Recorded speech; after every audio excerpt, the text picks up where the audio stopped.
Kaabah itu sebagai memuliakannya. Kita menghadap ke arah kiblat, ke arah Kaabah kerana memuliakan Kaabah, rumah yang pertama dibina di atas muka bumi, iaitu Kaabah, Baitullah. Maka kita menghadap maknanya memuliakan dia. Bukan bermakna di situ ada Tuhan, bukan kita menyembah Kaabah. Maka itu arahan Tuhan, kita buat. Persoalan ayat 115 ini sama ada dimasukkan atau tidak, ada dua pendapat. Satu mengatakan bahawa sungguhnya ayat ini telah diturunkan kepada Rasulullah sebagai memberi keizinan daripada melakukan solat tatawwu, iaitu menghadap ke timur atau barat dalam perjalanan musafir atau mukim dalam keadaan terlalu takut. Pendapat jumhur ulama bahawa ayat ini dimansukkan. Ayat sebagai menyenangkan hati Nabi SAW dan sahabat yang dahulu dihalau daripada Mekah, di mana mereka telah berpisah daripada masjid dan tempat mereka sebelum ini. Rasulullah menunaikan solat di Mekah menghadap ke Baitul Muqaddis, sedangkan Kaabah berada di hadapan. Sebelum itu Nabi mayang menghadap ke Baitul Muqaddis, sedangkan Kaabah itu berada di hadapan Nabi pada ketika itu.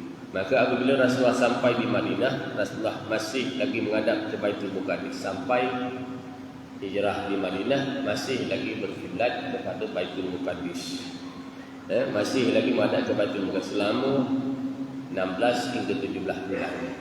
Masih lagi. Kemudian diperintahkan oleh menghadap ke arah kiblat sebagaimana firman ke arah Kaabah, pada mana firman Allah dalam ayat 115. Dalam lebih kurang 16 bulan, 17 bulan masih lagi menghadap ke Baitul Muqaddis, maka Allah Ta'ala perintahkan supaya menghadap ke arah Kaabah. Perintah pusingkan Kaabah tu daripada Baitul Muqaddis menghadap ke Kaabah, itu adalah perintah Allah Subhanahu Ta'ala. Tapi walau bagaimanapun, sebelum daripada itu kita dah baca bagaimana Yahudi ini, dia kata kepada Nabi, ajaran tak nak ikut ajaran kami, tapi bila sembahyang mengikut kiblat ke arah kami. Lalu turunlah ayat yang merintahkan Nabi menghadap ke arah Kaabah. Bila Nabi menghadap ke arah Kaabah, maka pun mereka pun bercakap dengan macam-macam syirat. Hukum solat mengarah kepada yang lain daripada Kaabah. Boleh tak kita sembahyang menghadap selain daripada Kaabah? Jika seseorang melakukan solat memandang kepada yang lain daripada Kaabah dalam berijtihad, kemudian ternyata bahawa ia telah mengarah selain Kaabah, maka solat itu diterima mengikut jumhur ulama Hanafi, Maliki dan Hanbali. Kita sembahyang, kita jangka itu arah kiblat. Kita jangka itu arah kiblat. Itulah arah kiblat, kita berjangka itulah arah kiblat. Dengan tanda-tanda yang ada, tiba-tiba rupanya berpaling daripada kiblat. Maka pada ketika itu kata dia diterima. Maka solat itu diterima mengikut jumhur ulama. Kebanyakan ulama kata terima. Tetapi mengikut Imam Malik disebut disunatkan baginya mengulang semula. Ada pendapat kata Imam Malik sunat ulang balik sembahyang. Dah sembahyang tapi tak menghadap ke arah kiblat, sebab syarat sah solat mesti menghadap ke arah kiblat. Jadi bila tak menghadap tadi, kan kata Imam Malik, maka kena ulang balik sembahyang itu tadi. Dan pada waktu ini kerana ia telah menunaikan kewajipan sebagaimana diperintahkan dan disempurnakan, dapat dicapai dalam waktu itu. Mengambil dalil dengan sunat pada orang solat bersendirian, kemudian dia dapat solat itu dalam waktunya secara berjamaah. Hendaklah dia mengulang solatnya dan tidak mengulang di dalam waktu itu secara sunat, melainkan sesiapa yang membelakang Kaabah atau mengarah timur atau barat secara berijtihad. Adapun orang yang mengarah kanan dan kiri sedikit secara berijtihad, ia adalah ia mengulangi pada waktunya, bukan pada waktunya atau bukan waktunya. Maka Imam Syafi'i berpendapat tidak cukup kerana kiblat adalah salah satu syarat sah solat. Kalau imam kita syarat sah mesti menghadap ke arah kiblat. Itu syarat sah solat kita. Pak hari itu ada yang bertanya berkaitan dengan sembahyang jenazah tidak mengarah ke arah kiblat, macam mana? Solat sunat di atas kenderaan. Solat fardu kata imam kita Syafi'i mengatakan mestilah menghadap ke arah kiblat. Syarat sah solat dia kata. Yang ketujuh, solat sunat di atas kenderaan tidak tiada perselisihan ulama akan keharusan tentang solat di atas kenderaan kerana hadis diriwayatkan daripada Umar katanya Allah Rasulullah SAW ketika baginda kembali daripada Mekah kemudian di atas kenderaan kira-kira membaca sembahyang sahaja kenderaan itu mengarah. Sabda Nabi SAW dalam masalah ini turunlah ayat fa'ainama tuwallu fathamma wajhullah. Itu hadir. Maka para fuqaha berselisih pendapat berkenaan dengan orang yang musafir yang tidak harus kasar padanya, yang kurang daripada 89 km.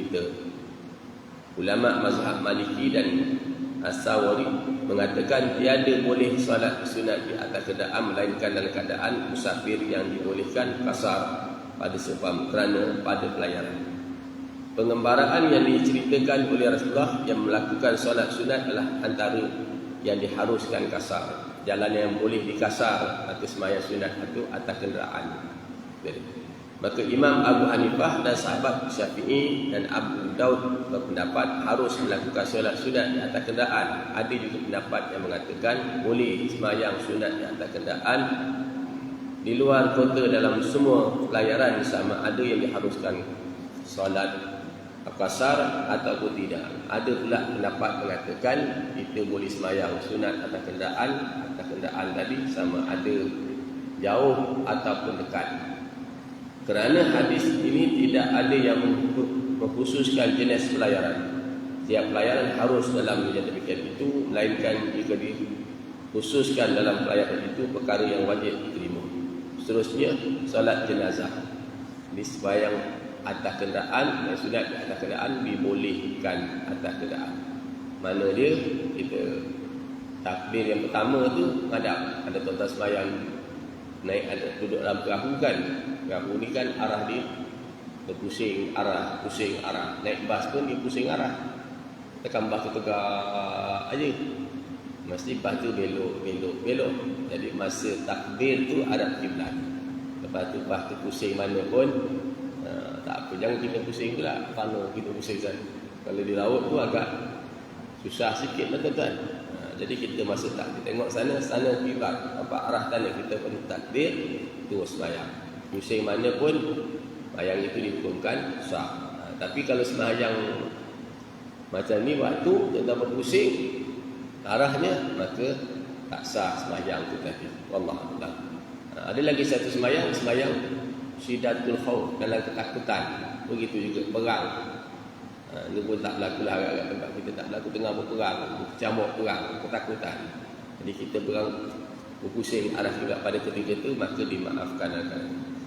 Yang ke-8, solat jenazah ghaib.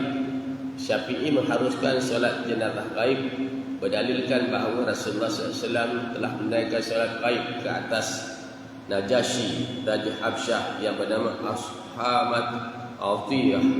Para sahabat bertanya bagaimana kita melakukan solat atas seorang yang telah mati sedangkan dia solat arah kiblat yang bukan kiblat kita. Maka turunlah ayat wa inna min ahlil kitabi laman yu'minu billah. Tetapi hadis ini sangat ganjil dan ialah mursal. Makanya kalau sembahyang ghaib tak ada orang. Orangnya mati jauh sangat-sangat. Contohnya saudara kita mati di Mekah sana. Kita tak boleh sampai ke sana, maka kita solat boleh sembahyang ghaib tadi.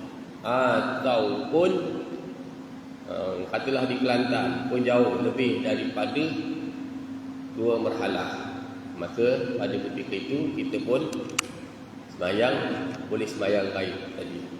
Tapi kalau sembahyang sebelah rumah kita, malaslah aku nak pergi, kita sembahyang je kat rumah, tak boleh. Kena pergi balik. Ada masanya juga dekat, tapi boleh kita buat sembahyang. Katalah dia kat Tanjung Kagas, kita dekat Buang, nak sembahyang jenazah ghaib boleh.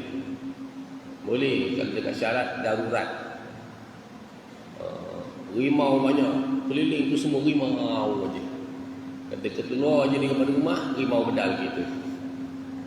Itu pun ada masa pendapat ulama mengatakan diharuskan.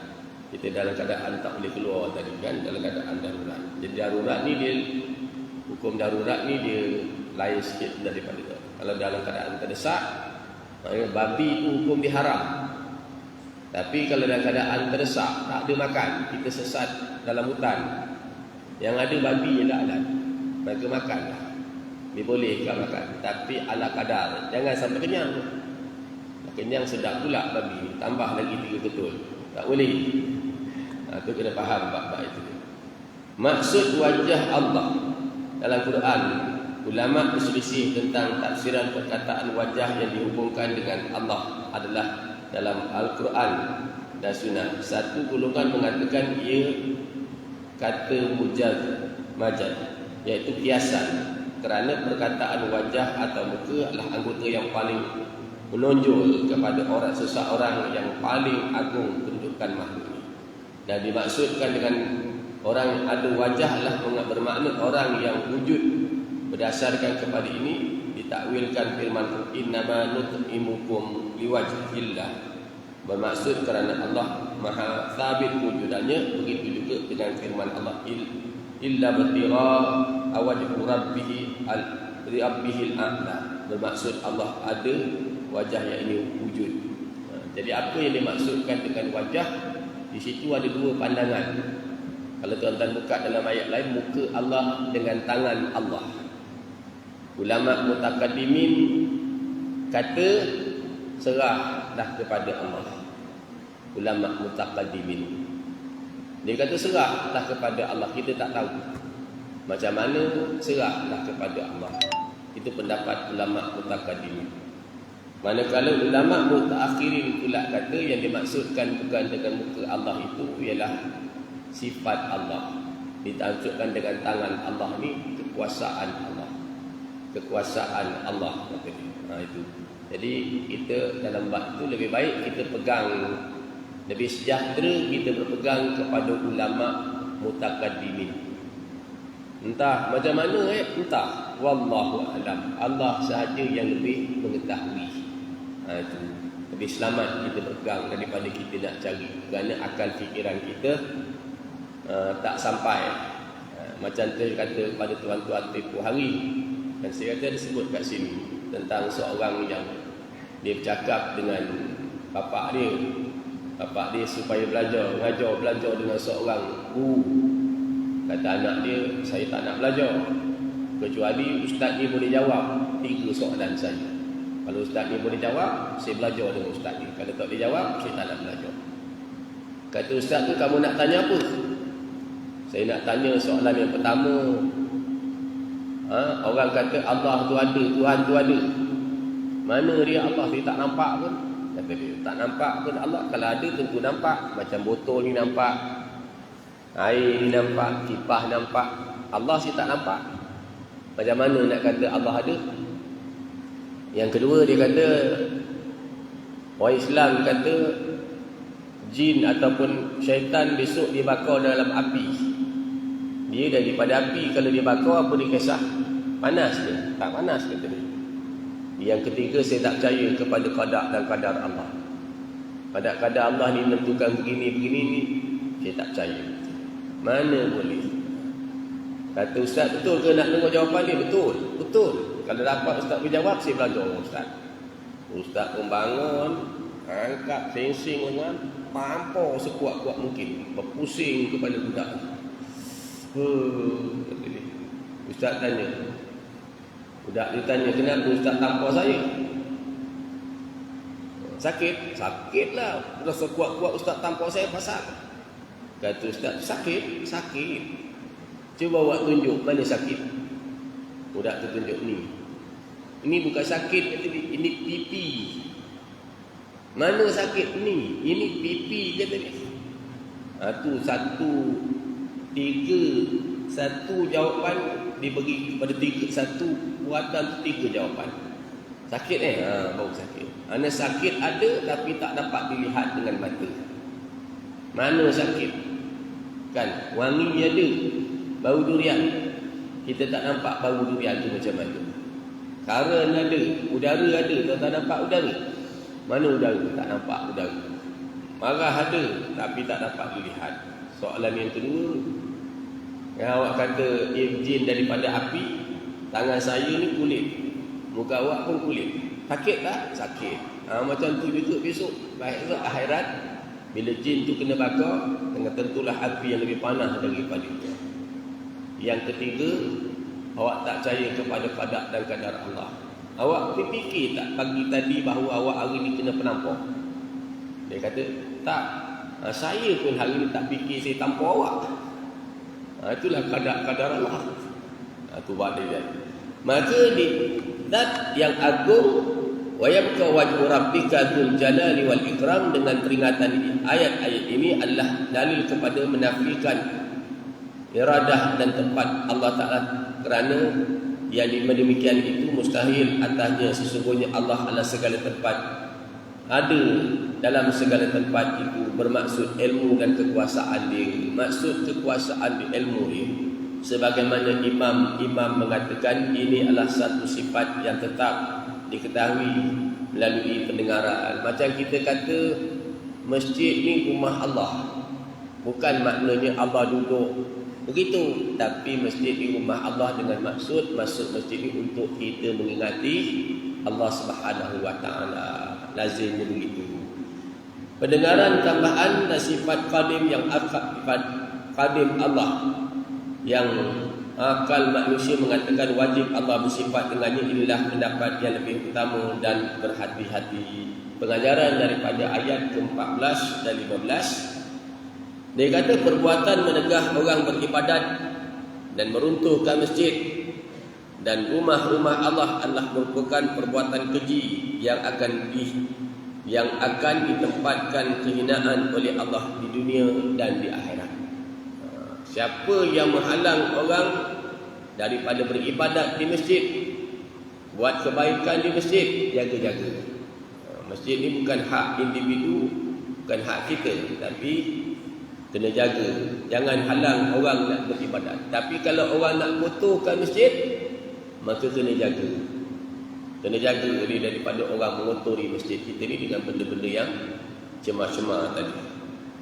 2. Hendaklah masuk masjid dan rumah Allah dengan rasa penuh hormat dan takwa kepada Allah. Masuk masjid dengan rasa hormat. Sebab saya katakan hari itu, kita tak sembahyang, tak boleh iktikaf di pasar raya, di supermarket besar tak boleh beriktikaf, istana besar pun tak boleh beriktikaf. Nak beriktikaf dalam masjid, panjang duduk tu dapat pahala. Dan kita tak boleh sembahyang sunat tahiyatul masjid dekat istana, tak boleh. Nak sembahyang tahiyatul masjid tu di masjid sahaja. Maka bila masuk masjid, hendaklah rasa penuh hormat dan takwa kepada Allah. Sujud, nak sujud pada. Yang ketiga, umat Islam hendaklah sentiasa melahirkan rasa syukur kepada Allah atas segala nikmat. Apa yang Allah Ta'ala bagi, kita bersyukur. Dan yang keempat, menguruskan jenazah merupakan antara hak yang perlu ditunaikan oleh umat Islam. Jadi orang tanya dalam minggu ni lah kan, minggu seminggu ni banyak sangat. Hari tu ada orang hantar WhatsApp tanya, nak semayang jenazah ke nak mulakan majlis ilmu? Majlis ilmu nak mula, lepas tu ada jenazah masuk. Ada jenazah masuk. Mana nak dulu Ustaz? Majlis ilmu ke? Lalu saya kata dalam bab Islam ni dipanggil fiqhul aulawiyah, fiqh keutamaan. Kita nak buang air besar, dengan kita nak semayang, mana dulu? Dah tak tahan lah ni, berpusing-pusing dalam perut kita ni, berpusing-pusing. Nak semayang ke nak buang air besar dulu? Buang air besar dulu. Kita nak puasa, buka puasa. Semalam ramai kita ni berpuasa. Dalam masa yang sama azan maghrib. Kita nak mayang dulu ke atau nak buka puasa dulu? Jawabnya buka puasa dulu. Buka puasa dulu. Jadi kita nak semayang sunat, tiba-tiba ada orang datang rumah kita, tetamu datang, mana nak sambut dulu? Kita sambut dulu tetamu. Fiqhul awlawiyat, fiqh keutamaan, mana yang kita nak letak lebih utama. Jadi kalau majlis ilmu dengan sembahyang jenazah, maka kita sembahyang jenazah lama ke? 2 jam ke? Biasanya 5 minit aja kan. Majlis ilmu ni biasanya 45 minit, setengah jam begitu, ataupun 1 jam. Maka yang lebih utama ialah sembahyang jenazah. Hari itu di Masjid Jamek Baik Songkat, saya tengah ngajar macam ni, malam lah, maghrib, tiba-tiba masuk jenazah. So ada kematian, orang Jabal Keriah, accident, Cina mabuk langgar ni. Tapi hari Ahad ke hari Sabtu ke hari itu meninggal juga. Jemaat, hospital tutup. Malam tu baru dah siasat, malam Sabtu tu bawa Masjid Jamek ke Songkat. Jadi dah lamalah mayat tu dah langgar, dah kena bedah siasat dan sebagainya. Jadi masuk. Bila masuk aja, saya berkata tengok jenazah, kita berhentikan kuliah. Kita semayang jenazah. Jadi dah kita kuliah pendek. Lebih kurang 30 minit, 40 minit agak di kuliah. Kita berhenti. Sebab menguruskan jenazah tu kena dulu, kena cepat. Kena cepat menguruskan jenazah. Senang je tuan. Macam saya cakap dengan tuan-tuan tadi, siapa yang mudahkan urusan orang Islam, maka Allah akan mudahkan urusan di dunia di akhirat. Siapa yang menyembahyangkan orang Islam, pahalanya sebesar 2 bukit Uhud. Tapi bukit Uhud ni orang tak nampak. Pahala besar bukit Uhud ni dengar macam itu tak nampak. Kalau orang tahu kebesarannya, maka dia akan sembahyangkan jenazah. Biasanya orang perempuan jarang sangat-sangat menyembahyangkan jenazah. Ada bukan tak ada, tapi jarang. Betul? Biasanya gitu. Saya pun tak faham. Itu saya pergi, ramai itu yang hadir, tapi yang sembahyang adalah agaknya dekat mana itu? 8 orang ke tuan? Jom tadi sembahyangkan jenazah merupakan antara hak perlu yang ditunaikan oleh orang Islam tadi, orang Islam, sehingga kalau tak ada disuruh sembahyang gaib tadi kan, wallahu a'lam. Insya-Allah kita menyambung pagi ini pada ayat ke-116 dan 118 hingga 118 daripada surah Al-Baqarah. Pendustaan ahli kitab dan musyrikin dengan menisbahkan Allah mempunyai anak dan tuntutan mereka agar Allah berbicara dengan mereka. Apa yang mereka minta, dia nak bercakap dengan Allah. Itu kedegilan dia. Pada muka surat 161. Cuba. A'udzu billahi minasyaitonir rajim.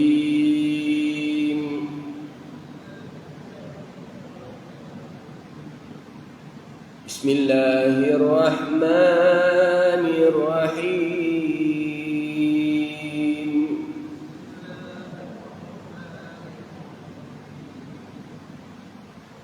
Wa qalu ittakhadallahu waladan subhanahu bal lahu ma fis samawati wal ardh.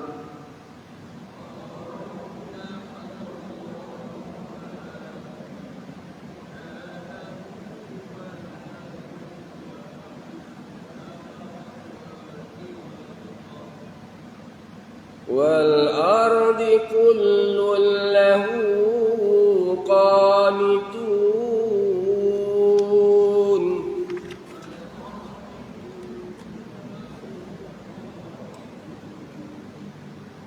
بَدِيعُ السَّمَاوَاتِ وَالْأَرْضِ وَإِذَا قَضَى أَمْرًا فَإِنَّمَا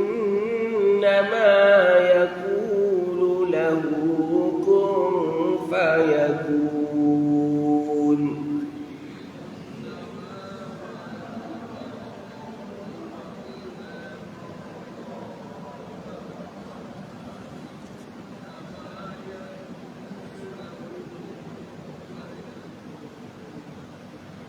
وقال الذين لا يعلمون لولا يكلمنا الله أو تأتينا آية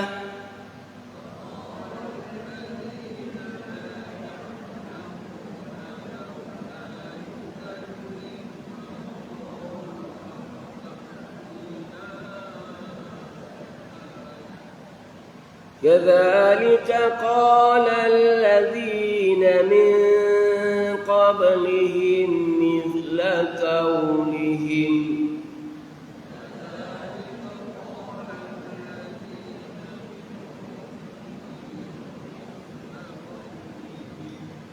تشابهت قلوبهم قد بينا الآيات لقوم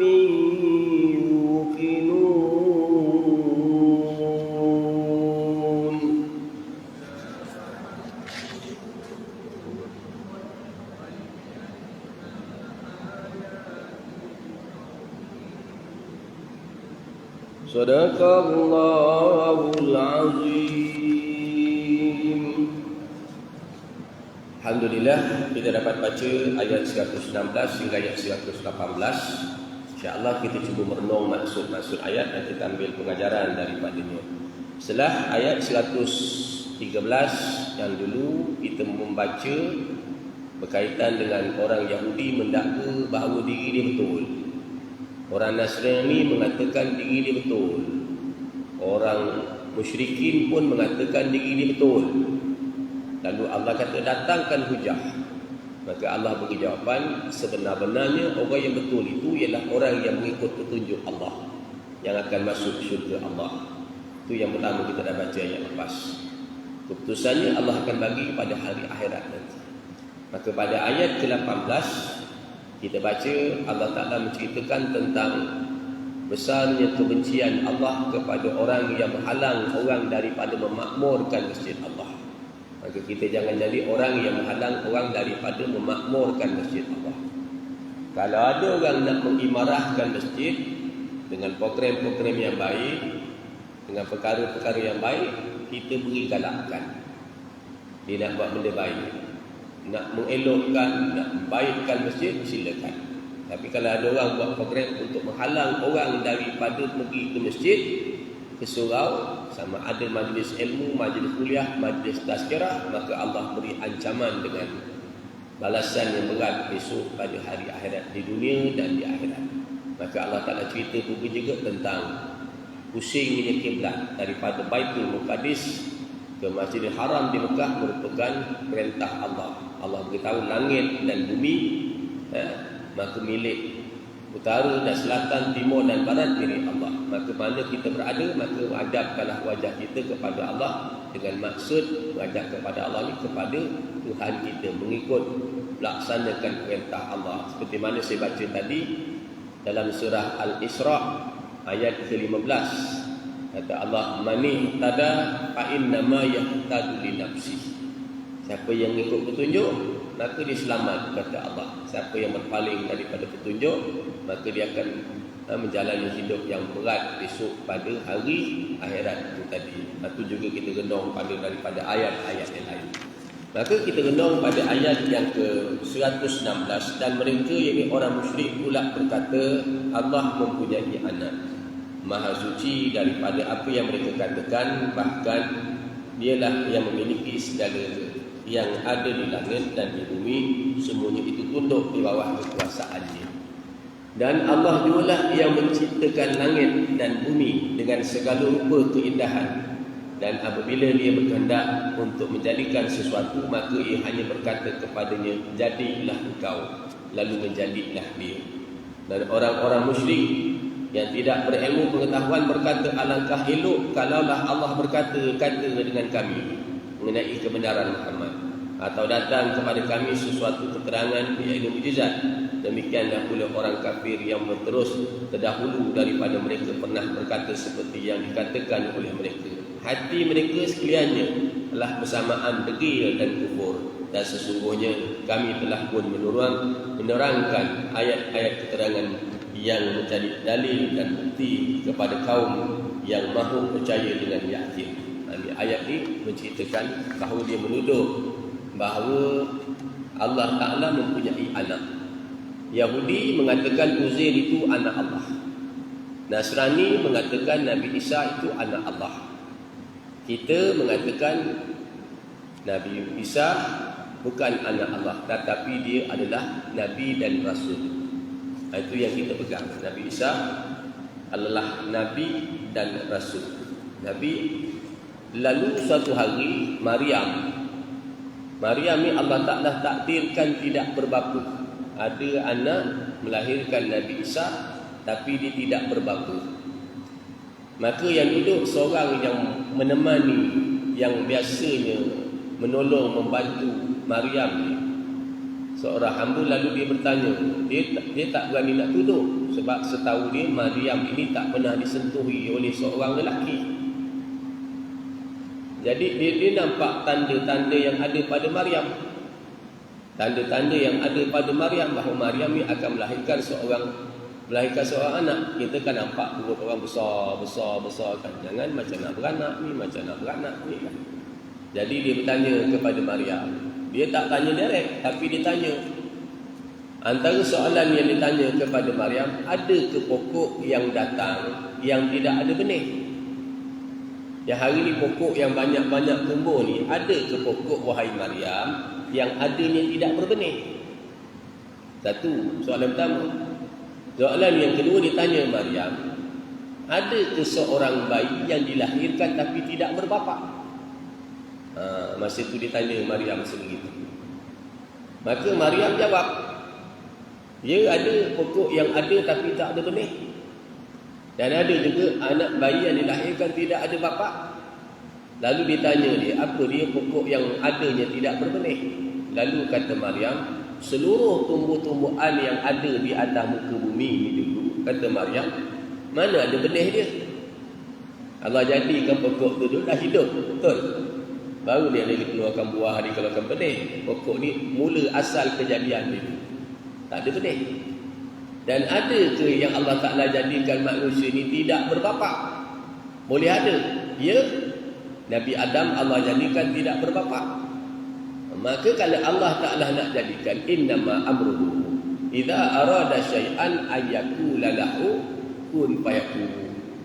Akhirnya Maryam ni pun dia minta, kalau boleh aku ni biar matilah, malah nak jawab besok dia orang tanya macam mana. Allah kata kamu jangan bercakap selama beberapa hari.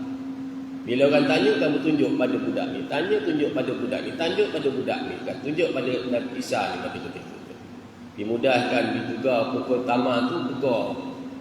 Urun buah tamar menjadi makan. Dia balik tu dia tak cakap. Orang tanya, dia tunjuk dia. Orang tanya, dia tunjuk dia. Tunjuk Nabi Isa. Kan, kata orang kampung, kamu ni belekehkan kami. Kami tanya kamu, siapa bapa budak ni? Tapi kau tunjuk pada budak ni. Dah ramai-ramai datang berkunjung ke rumahnya Nabi Isa pada ketika itu. Isa ni bercakap, Maryam ni seorang perempuan suci, adapun aku adalah Nabi Bani Israel. Terkejut orang pada ketika itu. Budak yang bayi berumur berapa hari itu boleh bercakap. Itu kekuasaan Allah SWT. Nak tunjukkan betapa benarnya Nabi Isa itu dijadikan oleh Allah bukan anak, tapi Allah jadikan Nabi Isa boleh jadi dengan tidak berbapa. Faham? Kita tadi ini kekuasaan Allah. Innama amruhu idza arada syai'an ayyakula lahu kun fayakun. Maha suci Allah daripada apa yang mereka katakan, bahkan dialah yang memiliki segala apa yang ada di langit dan segala apa yang ada di bumi, semuanya tunduk perintah Allah Subhanahu wa taala. Kita cuba tengok kepada tafsiran daripada kitab tafsir Mutiara Al-Quran ini. Hubungan dengan ayat sebelumnya, pada ayat yang lalu orang Yahudi mendakwa bahawa syurga dan itu khusus bagi golongan Yahudi. Dulu dia kata syurga tu dia punya aja. Dia aja masuk syurga. Nampak? Lepas tu dia kata Nabi ni pusing kiblat, tak semayang, tak terima Yahudi, tapi kiblat ikut kiblat kami.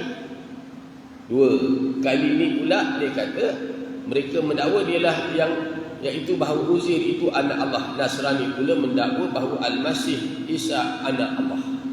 Kita tak kata gitu. Kita tak kata kan kalau anak Allah lah, katakan Nabi Isa itu anak Allah, ialah bagaimana keadaannya. Lalu orang musyrikin pula berkata mendakwa sungguhnya malaikat itu anak perempuan Allah. Orang musyrikin pula kata orang malaikat ni anak perempuan Allah. Kita orang Islam kita kata kul huwallahu ahad Allahu samad lam yalid wa lam yulad wa lam yakul lahu kufuwan ahad. Dia tidak beranak, dia tidak diperanakkan oleh seseorang, dia tidak diperanakkan. Dia there's only one God, Tuhan yang satu. Maka pada ayat ini Allah mendustakan semua dakwaan Maryam dengan semua dakwaan Maryam dengan dalil-dalil yang tidak ada sesiapa lagi boleh mempertikaikannya. Akhirnya Allah Ta'ala buktikan bahawa Maryam itu lahirkan anaknya Nabi Isa AS dengan tidak berbapa. Itu kekuasaan Allah. Nak jadi kun fayakun, jadi maka jadi. Seperti mana Adam jadi tidak berbapa, maka Allah berkuasa juga menjadikan Maryam lahirkan anak dengan tidak berbapa. Sebab turun ayat 116, diturunkan ayat ini kepada orang Yahudi ketika mereka mendakwa Uzair itu anak Allah. Dan Nasrani di negeri Najran ketika mendakwa Al-Masih itu anak Allah. Ini satu dosa yang sangat besar. Dosa besar. Dan kepada orang Arab musyrikin yang mengatakan para malaikat itu adalah anak perempuan Allah, maka turunlah ayat 116 beritahu Allah dia tidak beranak dan dia tidak diperanakkan.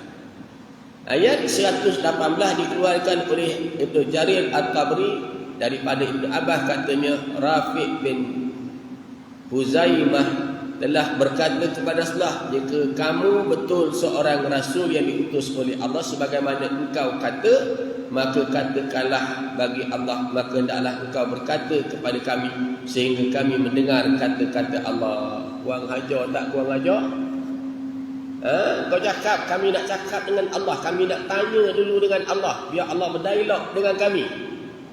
Ingat tak zaman Nabi Musa, mereka minta lihat Allah. Ingat tak yang kita baca? Maka diletakkan gunung Tursina, hancur luluh, dia nak tengok Allah. Ingat tak yang kita baca malam? Kisah Yahudi. Allah Ta'ala suruh masuk Baitul Muqaddis dalam keadaan tunduk, dia masuk dalam keadaan membuntutkan Baitul Muqaddis. Lepas tu dia minta dah, dia punya kurang hajarnya, dia nak tengok Allah sekali. Dia tak percaya kepada kitab Taurat ini, tak percaya. Allah letakkan gunung Tursina atas kepala dia tadi, baru dia nak beriman. Lepas tu Allah letakkan, dia nak cakap pula dengan Allah Ta'ala. Itu dia. Sama juga golongan musyrikin. Dia minta benda-benda, adakah dia akan beriman? Adakah dia beriman? Sebab tu tuan-tuan tengok dalam ayat, kalau tuan-tuan boleh catatlah. Tadi saya bacakan dekat Masjid Baik Baca. Allah kata pada ayat ke-45, Allah sebut wa idza qara'tal qur'ana ja'alna bainaka wa bainal ladzina la yu'minuna bil akhirati hijaban mastura wa ja'alna 'ala qulubihim akinnatan an yafqahuhu wa fi adhanihim waqra wa idza dzakarta rabbaka fil qur'ani wahdahu walau 'ala adbarihim nufura. Kata Allah, dan apabila engkau wahai Muhammad membacakan Al-Quran, kami adakan suatu dinding yang tidak dapat dilihat di antara kamu dengan orang yang tidak beriman kepada kehidupan akhirat. Kalau kamu bacakan padanya Al-Quran, kami letak di antara kamu dengan dia satu dinding yang tidak dapat terlihat di mata. Mata tak nampak. Mata tak nampak. Pada ayat ke-48, kami jadikan hati mereka itu tertutup dan telinga mereka itu tersumbat agar mereka tidak akan dapat memahami, dan apabila kau menyebut nama Tuhanmu dalam Al-Quran mereka akan berpaling kerana benci tadi. Kan bahaya kan? Satu, kamu bacakan Al-Quran pada mereka, kata Allah, kami letak satu dinding. Kita baca, tapi letak ada satu dinding yang tak dapat dilihat dengan mata. Dinding apa yang kalau tuan-tuan fikir tak dapat dilihat dengan mata? Cermin. Nampak? Apa dinding? Sebab tu kadang-kadang bila kita tengok ayat Quran takut kan? Kadang-kadang kita panggil orang hayya 'alas salah, hayya 'alal falah, hayya 'alas salah, hayya 'alal falah, mikrofon bersilang-silang mikrofon. Tapi ada orang dengar macam tak dengar. Jangan kena pada kita lah harap-harap dinding tu taklah pada kita, dan harap-harap taklah. Harap-harap tak. Semalam saya kuliah di Batu Pahat. Sebelum ni Ustaz, jemaat tanya saya, Ustaz, macam mana nak jadikan orang datang masjid kuliah ni ramai, Ustaz? Saya kata entah. Zaman Nabi Musa pun 800-950 tahun Nabi Musa, Nabi Nuh berdakwah. Yang terima Islam 85 orang. Kita ni kuliah dah berapa tahun dah, Haji? Haji Latif ingat? Ada 5 tahun dah kita kuliah. Okey lah juga kan? Okey lah juga. Nama Nabi Musa, nama Nabi Nuh 950 tahun. Yang beriman 85 orang. Agak berapa puluh tahun seorang. Entahlah Ustaz, saya kata. Tapi satu di antaranya penceramah. Yang kedua makan. Makan kalau sedap, insya-Allah. Kambing gulik 3 ekor bergulik kambing kat depan, dekat pintu sana, pintu sini, pintu sana. Nak makan, kena duduk kuliah dulu, prasyarat dia. Tak duduk nyengah 5 minit, jadi dah. Yang kedua. Malam tadi makan, hari tu saya makan, kuliah, makan sup semangkuk. Dah habis sup semangkuk, diletak pula kepala lembu sebiji dalam dulang besar. Makan Ustaz, lidah lembu tu terkeluar. Aku nak makan, tak makan. Hari Sabtu, hari tu di Batu Pahat juga kuliah, pun diletak juga lidah lembu tu. Ustaz, makan lidah lembu Ustaz. Terjegil lidah lembu tu dengan kulit-kulit sekali, begitu aja. Nak makan, tak makan. Malam tadi kuliah juga, makan nasi, apa tadi, biryani gam. Orang ramai tak? Bolehlah tahan. Adalah tapi tak capai cita rasa lah, taklah penuh tuan. Wallah, jadi bukan senang. Maka Allah Ta'ala letakkan pada hati mereka tadi satu, kata Allah, dinding yang tak dapat dilihat. Cuba tuan tak fikir dinding apa tu. Kemudian kami jadikan hati mereka tu tertutup. Kalau dah tertutup macam ni tuan-tuan, tertutup, mana mungkin nak masuk air? Dah tutup. Dan kami jadikan telinga mereka tu tersumbat. Dalam Al-Quran kata, dalam ayat yang saya baca kepada tuan. Itu keadaan. Maka kata dia, huraian dan tafsiran ayat. Dakwaan yang karut marut bahawa Allah mempunyai anak itu adalah dakwaan kaum Yahudi terhadap Uzair, dan dakwaan orang Nasrani terhadap Isa Al-Masih, juga dakwaan musyrikin Arab terhadap para malaikat. Ayat 116 tidak menguraikan panjang lebar dakwaan mereka itu, kerana tujuan penerangan ayat ini ialah untuk menerangkan secara ringkas tentang 3 golongan yang menentang Islam pada masa itu di semenanjung tanah Arab. Nak ceritakan 3 benda yang mereka buat ni menentang Islam. Tak payah nak kupas. Jadi kalau siapa yang mengatakan Allah ada anak, habis akidah ni. Tiba-tiba 3 golongan ni, kita baca ayat yang sebelumnya, mereka mendakwa mereka ni masuk syurga, yang lain masuk neraka. 3 yang kita dah baca, ayat 113, 14, 15 itu kita dah baca. 3 ni kata dia masuk syurga. Dia kata orang lain tak layak, orang Islam tak layak masuk syurga, kata dia. Kali ni pula Allah Ta'ala sebut ayat 118, 119, 16 hingga 18, Allah Ta'ala kata, orang ni pula kata Nabi Allah ni ada anak. Maka layak kepada fikiran tuan-tuan orang ni boleh masuk syurga Allah Ta'ala? Jawabnya mustahil, kerana dia meletakkan sifat kekurangan bagi Allah Subhanahu Wa Ta'ala. Kalau Allah ada anak, macam kita ada anak, maka bersifatlah Allah itu dengan sifat kekurangan. Bersifat dengan sifat kekurangan.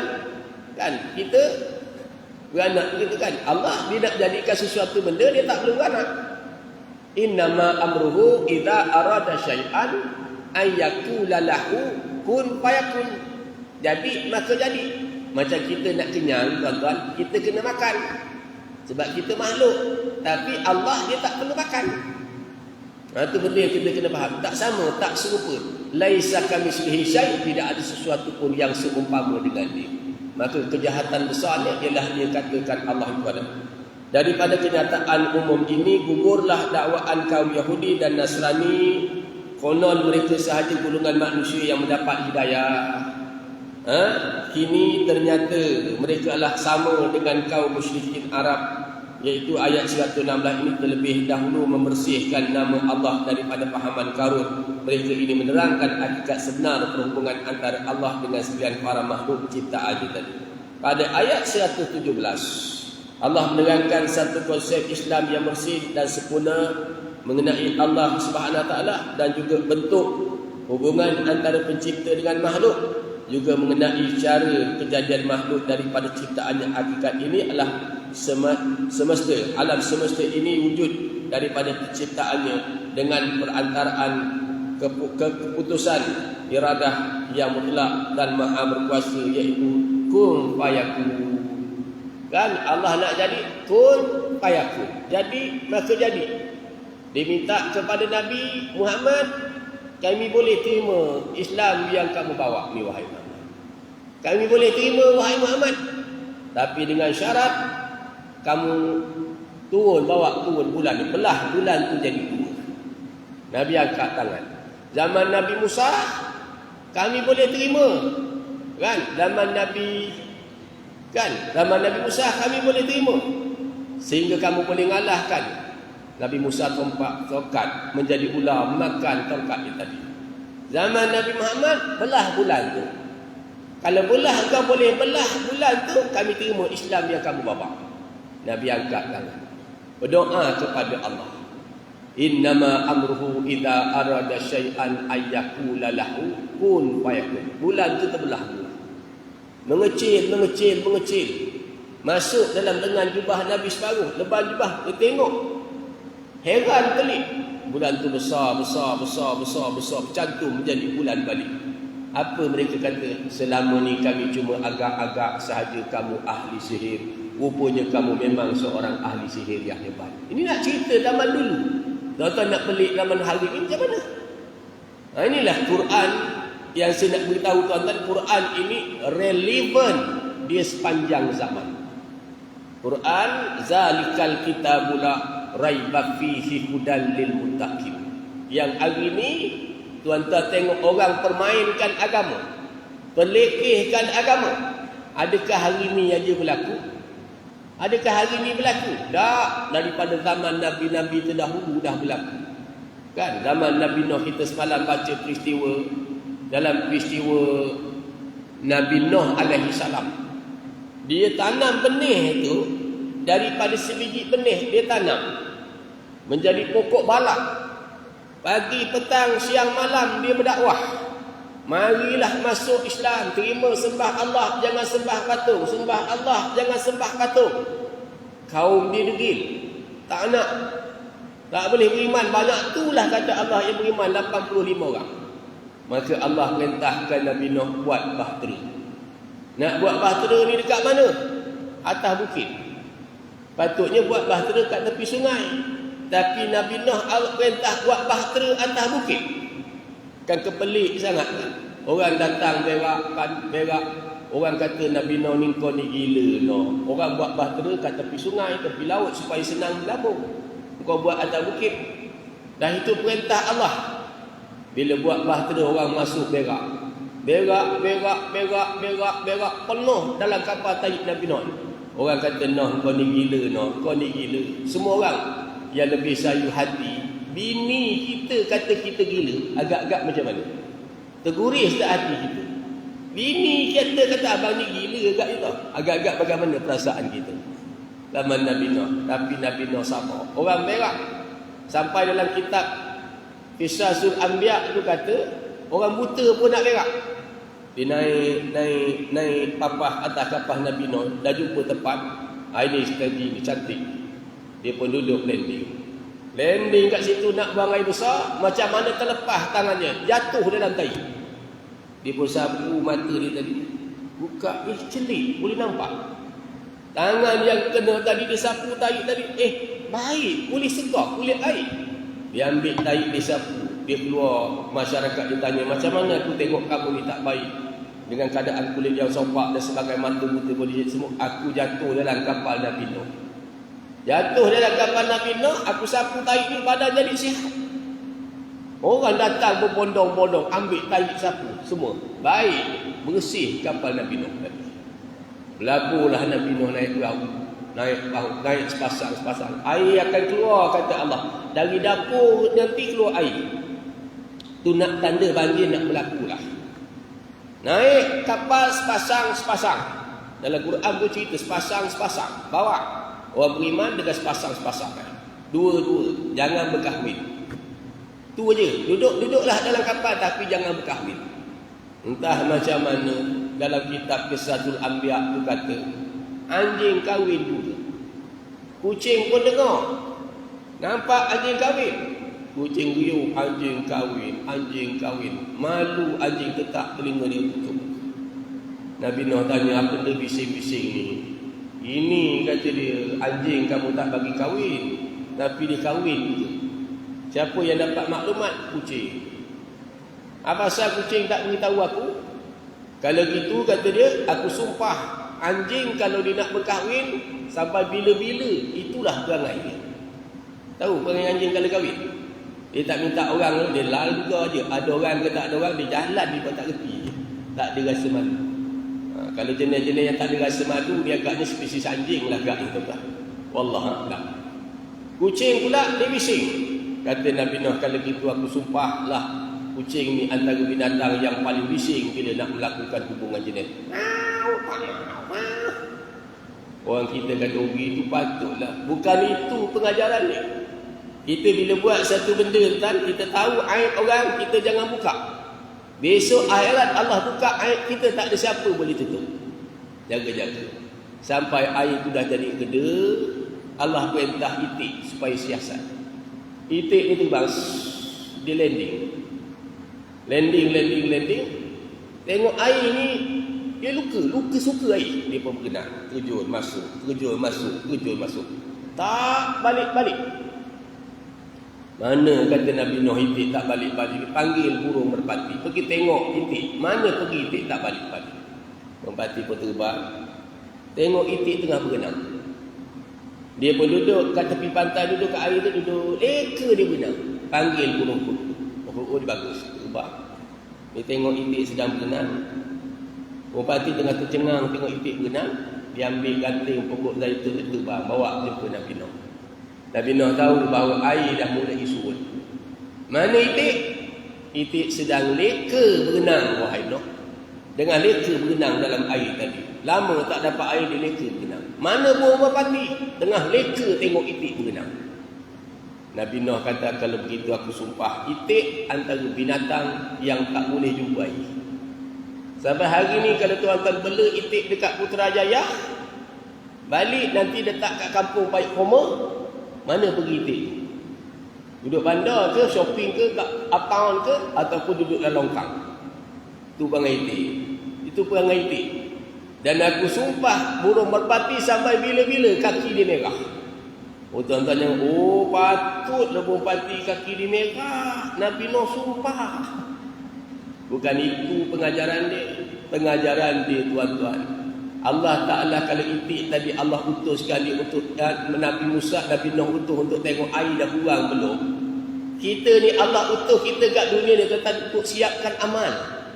Jangan kerana sedap sangat duduk kat dunia, seronok sangat hidup kat dunia ni, kita terlupa nak siapkan bekal kita. Kan? Kadang-kadang kita tengok sedap sangat, pasal kita lupa dah. Sebab itu Allah Ta'ala tanya, bekal yang kita nak sediakan tu, jangan terlupa tuan-tuan. Perjalanan kita ni dah dekat, dah hujung-hujung. Maka banyaklah kata Nabi, if'alil khair fa innahu miftahul jannah. Kata Nabi, buatlah baik masa hidup di dunia, kerana kebaikan ini akan menjadi kunci kamu ke syurga Allah Ta'ala. Jadi dia tak nak. Kali ni dia minta begitu, nak cakap pula dengan Allah. Boleh percaya ke orang macam ni tuan-tuan? Boleh percaya? Pada ayat 117, menerangkan satu konsep Islam bersih dan sempurna mengenai Allah Subhanahu Wa Taala dan dua bentuk hubungan antara pencipta dan makhluk. Juga mengenai, dia kata dalam Allah Taala kata kun fayakun, jadi maka jadi. Kita tak, kita kena buat, kena bertukang. Allah tak perlu gitu kan. Tadi saya kata, ada orang tanya saya, Ustaz, dekat syurga ni besok ada 40 katil. Siapa masuk syurga 40 katil. Satu katil pun tak habis, Ustaz. Macam mana nak 40 katil? 40 katil macam mana? Dalam syurga tuan-tuan, makan tak berak, minum tak kencing. Dalam syurga, hidangan dia ada 70,000 hidangan. Oh, banyak nak pilih, macam mana Ustaz? Lalu saya tanya dengan dia, Tuan Haji kat rumah ada berapa kereta? Tuan Haji kat rumah ada berapa kereta? Dia kata ada 3 Ustaz. Motor ada berapa? Motor ada 3. Bini? Bini kalau boleh nak 3 ke? Tapi zakat dia 1. Maknanya keinginan kita kan banyak masa kat dunia tu kan. Tapi tak semua keinginan kita dapat. Betul? Macam saya cakap dengan budak semalam. Semalam saya cakap dengan budak, Dek, masa kita ni dia tak bertambah 24 jam. Tak boleh tambah 24 jam tu tetap. Daripada tambah kita kecil tambah kita tua 24 jam. Tetapi kepala kita ni dia tak bertambah. Tapi hebatnya kepala kita yang tak bertambah besar ni, maklumat yang masuk ni boleh penuh. Masuk lagi. Tak pernah kepala kita bertambah pecah. Babi ayyi ala rabbikuma tukaziban. Tak fikirkan ke? Jadi sebegitulah manusia masa kat dunia ni, keinginan dia banyak. Tapi cuba kadang-kadang dia tak capai keinginan dia. Tuan-tuan nak naik helikopter tak? Nak tak naik helikopter? Nak tak? Sedap pergi kuliah naik helikopter Kita pakai siapa tu? Haji Latif. Dari mana Pak Songkat? Naik helikopter je. Habis jalan jam. Ada tak keinginan? Bukan tuan-tuan, aku pun ada keinginan. Pagi tadi kuliah subuh dekat balik raja. Hari ni kuliah ni dekat sini. Lepas ni kuliah dekat sekolah. Daripada sekolah nak kuliah pula malam ni sekarang dekat Segamat. Nak naik kereta ke penat? Naik helikopter ke senang? Ada tak keinginan? Tapi tak dapat, tak mapat. Kita tak berdaya, tak berkemampuan, tak beruang. Betul? Akhirat besok, kalau kat dunia ni keinginan kita banyak, dekat akhirat keinginan banyak tak agak-agak? Lagilah keinginan. Sebab itu bidadari berapa banyak dia bagi. Tapi semua keinginan kita besok di akhirat dapat tak? Tak seronok. Baru ni saya baca tentang melihat wajah Allah dalam kitab yang ada pada saya ni. Ni kitab ni. Berkaitan dengan kata Nabi, meniti titian sirat. 7 sekatan akan dilalui, semua akan meniti. Ada satu golongan yang kata Nabi Allah bagi dia kelebihan. Saya tak bacakanlah bab tu kat sini, nanti lain kali lah. Dan begitu juga dalam melihat wajah Allah. Wallahu a'lam. Kita sambung sedikit lagi. Maka pandangan Islam ialah makhluk itu berlainan dengan Khalik, dan tiada sesuatu pun yang serupa dengan dan sebanding dengan Khalik. Kalaulah kita belajar, kita tak sama dengan Tuhan. Tuhan yang mencipta, tentu dia lebih sempurna. Kalau patung tuan-tuan yang kita buat, orang buat patung dengan orang yang mencipta sama tak agak-agak? Tak sama. Orang yang buat mesti lebih pandai daripada patung yang kena buat. Itu hakikat dia. Maka dengan itu secara langsung menyingkirkan Allah daripada fahaman yang sesat tadi. Makna tak adalah fahaman yang sesat mengatakan Allah beranak tu tak berlaku. Iaitu apa tadi? Wahdatul wujuh, bermaksud kesatuan atau persamaan kewujudannya. Oleh itu tidak sekali-kali perlu dipahamkan bahawa Allah mempunyai anak di kalangan makhluk yang wujud di langit dan di bumi, kerana seluruh makhluk itu adalah daripada ciptaannya. Maka Allah tak beranak. Allah Ta'ala tak sama dengan kita. Kan? Gerak dan iradah Allah itu berlaku dengan sesuatu cara yang tidak dapat dipahami oleh daya pemikiran manusia yang lemah. Kita tak capai kehendak Allah Subhanahu wa Ta'ala tadi. Maka Allah ada bersifat kehendak. Allah jadikan kita ni pun ada sifat kehendak. Tetapi kehendak Allah semua jadi. Kehendak kita ada yang dapat, ada yang tak dapat. Betul? Kadang-kadang kita nak dapat suami yang baik, tiba-tiba berkahwin dapat suami macam hantu jebalang perangai. Kadang-kadang kita nak bini baik, dapat bini la ilaha illallah macam jerangkung dah perangai ni. Kadang-kadang kita nak anak yang baik, macam saya ngajar anak murid saya tak, kalau boleh nak semua anak baik, murid baik-baik semua sekali. Tapi tak berlaku. Kadang-kadang ada murid yang degil, kadang-kadang ada murid yang baik. Itulah menunjukkan bahawa kehendak kita tak sama dengan kehendak Allah Subhanahu. Kemudian Allah Ta'ala menerangkan pula tentang orang musyrikin Mekah pada ayat 118. Mereka adalah golongan yang tidak mengetahui, kerana sebelum itu mereka tidak mempunyai apa ilmu pengetahuan yang boleh diambil daripada kitab suci ini. Maka seringkali mencabar Nabi supaya Allah berbicara dengan mereka secara langsung atau menunjukkan kepada mereka suatu bentuk mukjizat yang berbentuk fizikal. Tuntutan mereka ini sama seperti mana tuntutan kaum Yahudi dan kaum musyrikin dahulu kala. Oleh itu, nyatalah antara kaum musyrikin Arab, kaum Yahudi terdapat persamaan, iaitu kedegilan mereka dalam kesesatan. Sebab tu kalau tuan-tuan tengok, kita berada dalam bulan Muharram, masih berada dalam bulan Muharram, pelik banyak peristiwa. Apa yang peliknya Ustaz? Kenapa peristiwa Isra' dan Mi'raj Nabi mudah? Nabi naik. Senang aja peristiwa Isra' dan Mi'raj Nabi. Naik lepas Isyak, balik sebelum subuh. Tapi peristiwa hijrah Nabi susah. Nabi dikepung, Nabi nak dibunuh. Peristiwa hijrah ni berhari-hari Nabi duduk baring atas riba kaki Sayyidina Abu Bakar. Abu Bakar tak sedar bawah tempat duduk dia ada kalajengking. Maka sengat kaki Abu Bakar. Abu Bakar rasa kesengatan kalajengking. Sangat kali pertama, kali kedua, kali ketiga. Setengah kata 7 kali sengatan, kesakitan sengatan kalajengking itu. Menitis air mata Abu Bakar kerana ketahan sakit. Jangan sampai kaki dia bergerak. Tiba-tiba zaman sekarang, orang boleh menganjingkan Nabi Muhammad. Orang boleh memaki, membabikan Nabi Muhammad. Tuan-tuan pelik? Pelik? Tak pelik. Sebab zaman Nabi dulu tu pun dah berlaku. Nabi kena baling sampai meleleh darah sampai ke tumit. Mudah-mudahan kita tak jadi golongan yang membenci Nabi, kebenaran. Kenapa Allah tak letakkan tadi tentang gajah ataupun dinosaur ke atas pintu gua tu? Nabi masuk dalam gua tu, Allah hantarkan labah-labah dan burung merpati. Labah-labah anyam sarang. Burung merpati duduk bertelur. Nak ceritakan kalau letak gajah kan senang. Kalau letak gajah kan senang. Tapi Allah letak labah-labah dan burung merpati. Nak beri kemenangan Islam, labah-labah dan burung merpati. Proses hijrah akhirnya Nabi menang. Kenapa labah-labah? Senangnya. Kata orang kafir, kalau Muhammad masuk dalam lubang ni, tentulah sarang labah-labah ni akan koyak. Burung merpati akan lari.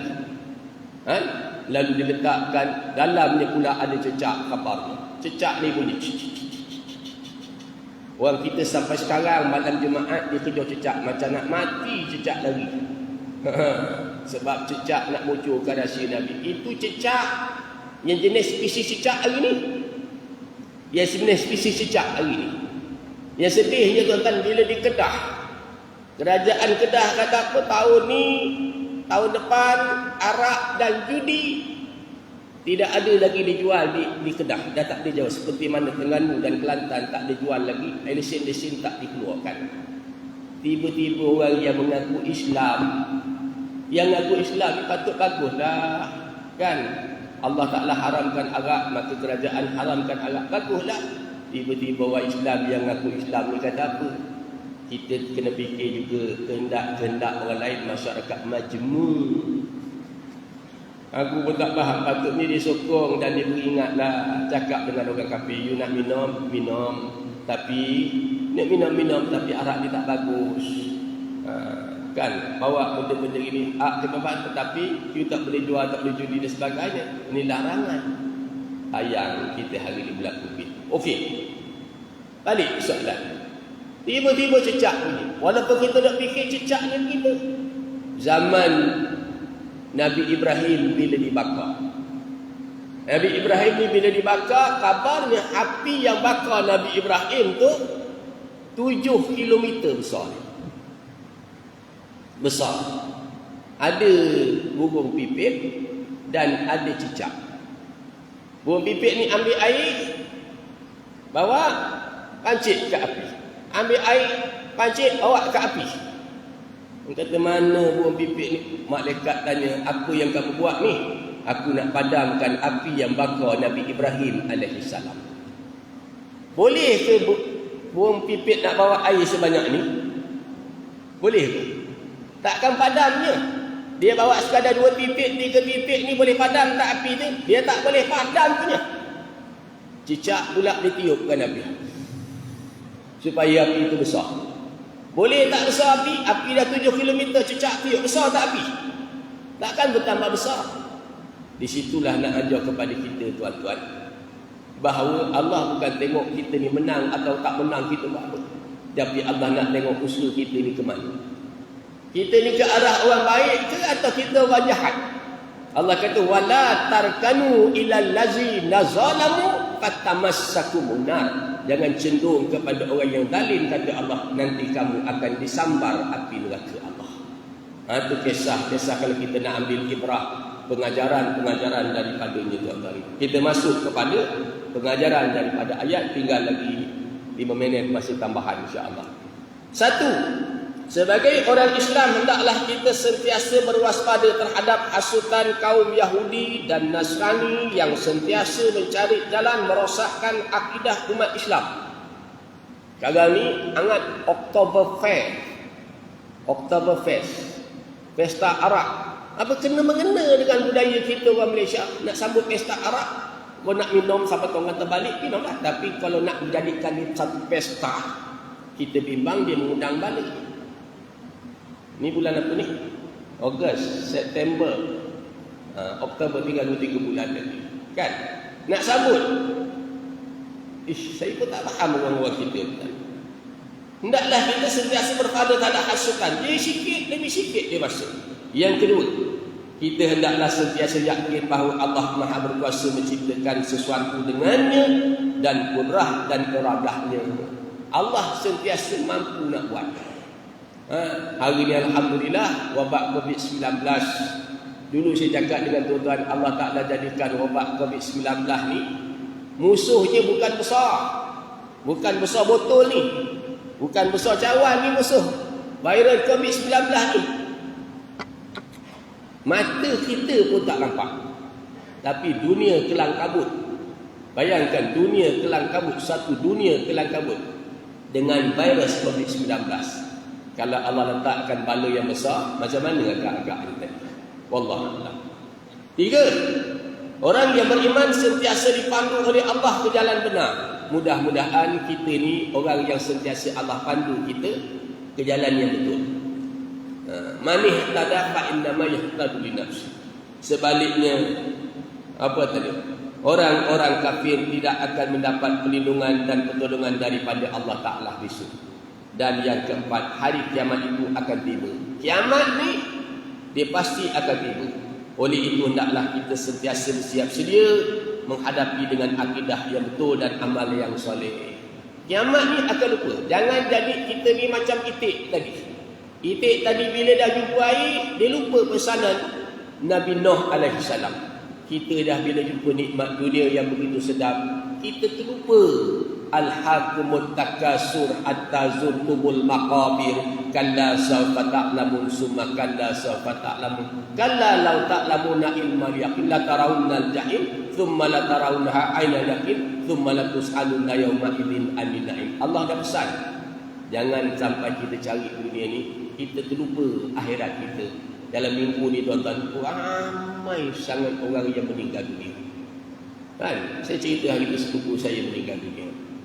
Cerita-cerita dekat meninggal dunia ni, bila tengok dia kapan, bila dia bawa papan keranda tu, sekarang ni yang masih lagi gunakan papan, dia panggil mu'in. Dekat surau dia tu belakang ada buat papan keranda, ada buat keranda. Daripada papan, saya hitung-hitung ada lebih kurang 12 keping papan. Ada 12 keping papan.